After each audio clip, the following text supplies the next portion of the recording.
Cawanku memang akan kamu minum, tapi perihal duduk di sebelah kanan dan sebelah kiriku hanya Allah saja yang dapat memberikannya bagi siapa yang ia kehendakinya. Itu saja, silakan. Ya, jadi gini, Pak Muhammad, sebentar ya. Nanti kalau saya jawab, kalau jawabannya itu adalah jawaban kebenaran, apakah Anda mau ikut Tuhan Yesus? Asalkan bukan asumsi dan Alkitabiah menjadi sebuah bukti nyata, saya siap pertaruhkan.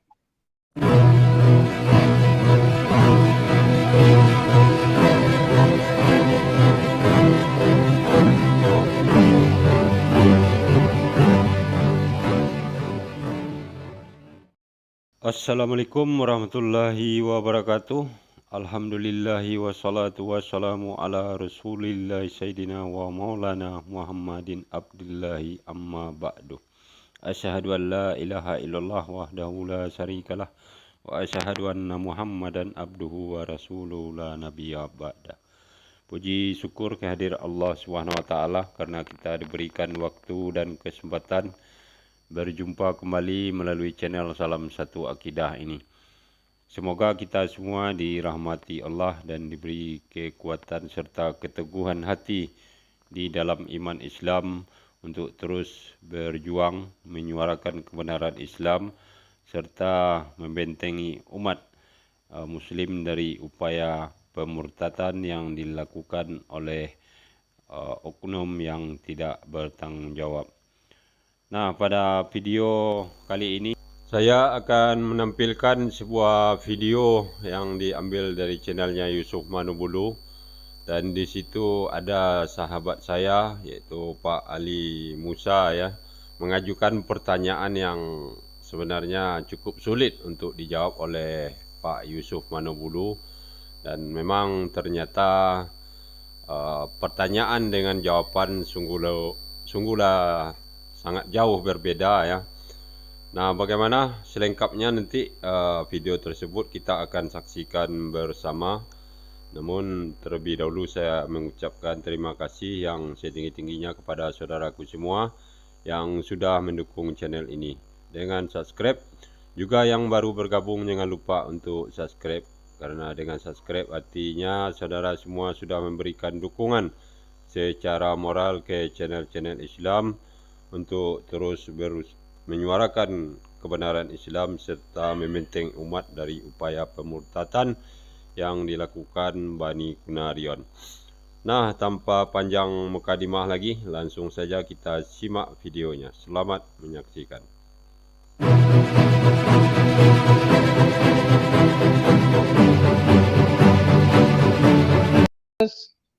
Bisa merubah wajah, dan Yesus sendiri juga pernah berkata, dia yang mengutus aku tidak akan pernah meninggalkan aku, sebab aku senantiasa berbuat yang berkenan kepadanya.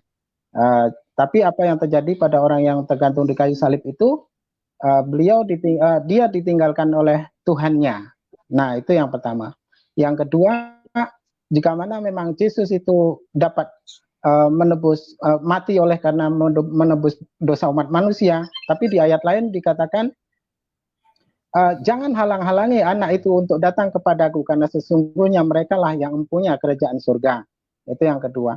Lalu yang ketiga, jika mana Yesus itu dapat memberikan segala sesuatu apa yang manusia pinta, manusia lain pinta, ini Yesus manusia ya kan. Nah, ketika seorang ibu mendatanginya untuk memintakan untuk kedua anaknya untuk duduk di sebelah kanan dan sebelah kirinya, Yesus tidak dapat memberikannya. Ketika cawanku memang akan kamu minum, tapi perihal duduk di sebelah kanan dan sebelah kiriku hanya Allah saja yang dapat memberikannya bagi siapa yang ia kehendakinya. Itu saja, silakan. Ya, jadi gini, Pak Muhammad, sebentar ya. Nanti kalau saya jawab, kalau jawabannya itu adalah jawaban kebenaran, apakah Anda mau ikut Tuhan Yesus? Asalkan bukan asumsi dan Alkitabiah menjadi sebuah bukti nyata, saya siap pertaruhkan. Itu ya. Ya. Nah, saya boleh bertanya kepada Anda, berdasarkan apa Anda bisa mengatakan itu asumsi? Toh juga nanti kalau saya jawab dengan benar, pasti Anda juga akan mengatakan itu asumsi. Nah, persoalan sejauh ini Saya pengen tahu dulu standarnya apa nanti supaya Anda nanti tidak berkata itu asumsi. Standarnya saya pengen tahu dulu. Standarnya apa supaya ini? Standarnya adalah Alkitabiah, itu yang pertama. Yang kedua harus otoritasnya, di mana Yesus menjadi tokoh sentral utama, tokoh utamanya, otoritasnya di dalam Bible itu sendiri. Jadi saya ingin perkataan Yesus yang berkata, bukan surat Paulus, bukan mimpi Yohanes, itu bukan. Jadi saya ingin murni dari yang 18% itu menurut sarjana Alkitab, ya, bahwasanya mereka mengatakan dari 100% isi ayat-ayat Bible Perjanjian Baru itu hanya 18% saja yang benar, masih benar perkataan Yesus alaihissalam. Oke, silakan. Ya. Jadi gini Pak Muhammad, jadi saya katakan bahwa sentral daripada Alkitab itu adalah Tuhan Yesus. Dari Kejadian sampai Wahyu itu adalah Tuhan Yesus, ya. Tidak ada pribadi lain, itu sentralnya Tuhan Yesus. Makanya kita tidak usah terlanjur dalam ke situ dulu. Saya ingin buktikan dari fenomena kehidupan manusia, ya. Kita sama-sama tahu bahwa kita semua manusia sekarang mempergunakan tahun kalender Tuhan Yesus Kristus. Artinya kehidupan manusia berbicara tentang waktu, itu berbicara tentang Tuhan. Semua kehidupan itu diatur oleh waktu. Kita punya usia dalam kandungan diatur oleh waktu, kita punya usia dalam dunia diatur oleh waktu, jam makan kita diatur oleh waktu, jam kerja kita diatur oleh waktu, jam tidur kita diatur oleh waktu, semua undang-undang bicara tentang waktu. Kita mau kawin bicara waktu, kita mau lahir bicara waktu, kita mau mati bicara waktu. Nah, yang perlu Anda perhatikan sebagai bukti yang otentik yang tidak bisa dibantah oleh siapapun, waktu kalender dunia, seluruh negara mengakui dan memakai kalender perhitungan kelahiran daripada Tuhan Yesus. Ya, itulah betul. Satu bukti yang nyata bahwa Tuhan Yesus memegang kendali seluruh kehidupan. Tidak ada pribadi yang lain. Bukan nabi yang memegang kendali, bukan rasul. Jadi Tuhan Yesus itu bukan hanya nabi, bukan hanya rasul, bukan hanya manusia. Tapi dialah Tuhan yang datang untuk menyelamatkan hidup manusia supaya manusia itu bisa pindah ke surga. Ya. Oke, gimana? Bapak mau terima Tuhan Yesus? Bisa saya tambahkan. Langsung poinnya saja, artinya secara Alkitabiah saja. Artinya saya tidak mau doktrin atau pendogma. Ini mungkin saya tambahkan juga. Ya. Yesus yang memulai, ya Pak. Ya. Jadi kalender kita ini dimulai dari kelahiran Yesus. Dan satu lagi akan diakhiri oleh Tuhan Yesus. Masalah kalender itu kan dari dia akan diakhiri, kalau masalah kalender itu kan ketika dia datang ke dunia. Oke, saya mau jawab yang tadi ya, yang pertanyaan Bapak. Nah, saudaraku semua, sudah kita dengar ya. Dan di sini kelihatannya Pak Yusuf Manubulu ini apa memang tidak bisa menangkap inti pertanyaan dari sahabat saya, atau memang tidak bisa atau tidak mampu menjawab pertanyaan tersebut. Karena apa yang disampaikan oleh Pak Yusuf sebenarnya sangat jauh melenceng dari inti pertanyaan sahabat saya tersebut ya. Walaupun pertanyaannya ada 3, namun inti dari ketiga pertanyaan tersebut sebenarnya yaitu untuk menunjuk atau indikasi yang menyatakan bahwa Yesus itu dianggap sebagai Tuhan. Kemudian dijawab oleh Pak Yusuf malahan berdasarkan kalender atau waktu. Nah, disinilah letak ketidakmampuan Pak Yusuf ini menjawab atas pertanyaan sahabat saya tersebut ya. Karena waktu kalau kita jadikan untuk menunjuk Yesus sebagai Tuhan itu sudah gagal total, dan ini juga berarti ya sampai disitulah kemampuan orang-orang Kristen ini untuk memahami Tuhan itu sendiri. Karena yang namanya Tuhan itu sebenarnya tidak perlu dan tidak butuh waktu ya, dan waktu itu adalah manusia yang membuatnya. Itu adalah space atau ukuran yang diukur berdasarkan sesuatu benda yang bergerak ya, seperti halnya bumi mengitari matahari, juga bulan yang mengitari matahari. Nah, waktu itu terjadi hanya berdasarkan pergerakan benda yang diamati manusia kemudian ditentukan. Mana bisa itu waktu kita jadikan sebagai dasar untuk menyatakan Yesus itu adalah Tuhan. Apalagi Pak Yusuf tadi menyangkut juga ke kalender ya.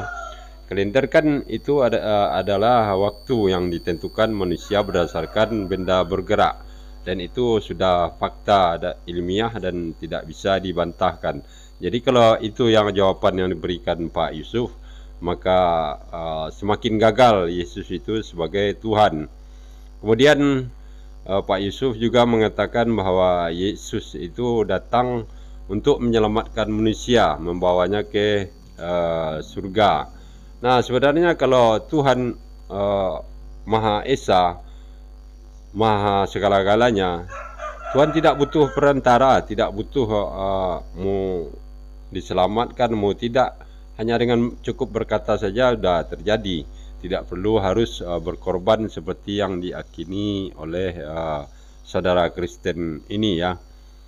Nah, itulah kegagalan dari Pak Yusuf menjawab pertanyaan yang diajukan oleh sahabat saya, sehingga terkesan tidak paham maksud atau inti pertanyaan, atau memang disengaja untuk menjawab lain yang tidak berdasarkan data ya. Oke, kita dengarkan. Sebentar Bu, Saya mau sebentar jawab Bu, yang sebentar. Oke. Oh iya.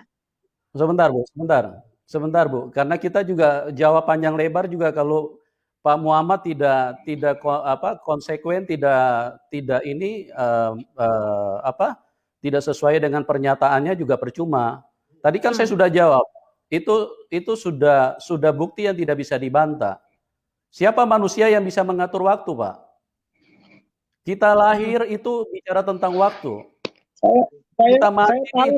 Saya tahu sejarah penulisan ini loh. Saya tahu loh sejarah penulisan kalender ini. Ya kan, jadi makanya tadi kan saya sudah tanya kalau kita sebentar Pak Muhammad, saya jelaskan sebentar. Ya, tadi saya sudah jelaskan. Kalau saya jawab itu sesuai dengan apa standar yang Anda inginkan, Anda bilang tadi Anda mau ikut Tuhan Yesus. Oke? Nah, sekarang setelah saya jawab dan itu tidak bisa dibantah, tidak ada satu manusia pun yang bisa berani membantah itu, Pak. Bicara waktu itu bicara tentang Tuhan. Hidup manusia itu kesempatan, manusia diberi waktu di dalam dunia ini. Semua mengacu kepada Tuhan Yesus, sentralnya. Kapan Anda kawin? Tahun 1980, sesudah Tuhan Yesus turun ke dalam dunia. Sebelum Tuhan Yesus dan sesudah Tuhan Yesus, semua mengacu kepada Dia. Dialah sentral daripada kehidupan itu sendiri. Oke, tapi tidak apa-apa kalau Anda tidak komitmen dengan apa yang Anda ucapkan, ya itu urusan Anda. Yang penting saya sudah buktikan bahwa apa yang Anda tanyakan, Tuhan Yesus adalah Tuhan di atas segalanya. Oke? Kita pindah ke penelpon lain. Berdasarkan apa yang disampaikan Pak Yusuf Manubulu barusan ya, dia mengatakan tidak ada manusia yang bisa menentukan waktu dan itu tidak bisa dibantah. Ini sungguhlah sangat keliru pemahamannya, atau pemahaman yang sangat dangkal ya. Karena di awal sudah saya jelaskan bahwa yang namanya waktu itu manusia sendirilah yang menentukan dan bisa mengukur waktu berdasarkan benda bergerak di alam raya ini. Ya, seperti contoh planet-planet yang mengorbit ke matahari ya, yang membutuhkan waktu. Artinya waktu adalah manusia sendiri yang menentukan. Ini sudah terjawab ya Pak Yusuf. Sementara Tuhan itu tidak butuh waktu. Kemudian dia juga mengatakan bahwa sentral waktu, sentral dunia kehidupan ini kepada Yesus sejak Yesus lahir. Nah, kalau itu yang dikatakan, berarti pertanyaannya, apakah sebelum Yesus lahir alam ini belum ada, belum punya waktu.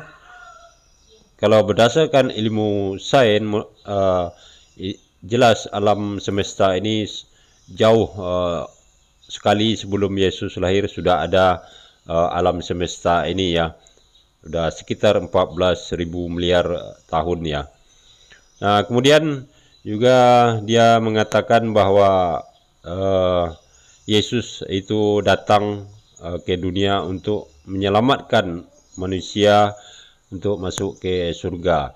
Nah, di sini pemahamannya juga keliru berdasarkan akal sehat ya, karena yang namanya Tuhan yang maha berkuasa, maha esa dan maha segalanya tidak butuh cara apapun untuk menyelamatkan manusia, hanya cukup dengan berkata sudah bisa diselamatkan. Jadi pertanyaan sahabat saya tentang ketuhanan Yesus berdasarkan Alkitabiah dan data tidak bisa dijawab dengan tepat oleh Pak Yusuf, dan jawabannya malahan terkesan memang asumsi ya. Pantas saja kawan saya tidak mau menepati janjinya karena pertanyaan yang diajukan tidak sesuai dan tidak mempunyai standar atau data fakta yang kuat untuk membuktikan ketuhanan Yesus tersebut. Nah, demikianlah saudara-saudaraku semua, ini sangat menarik. Kita bisa melihat dan menilai seberapa dalam pemahaman Pak Yusuf di dalam menjelaskan konsep ketuhanannya. Dan terima kasih. Assalamualaikum warahmatullahi wabarakatuh.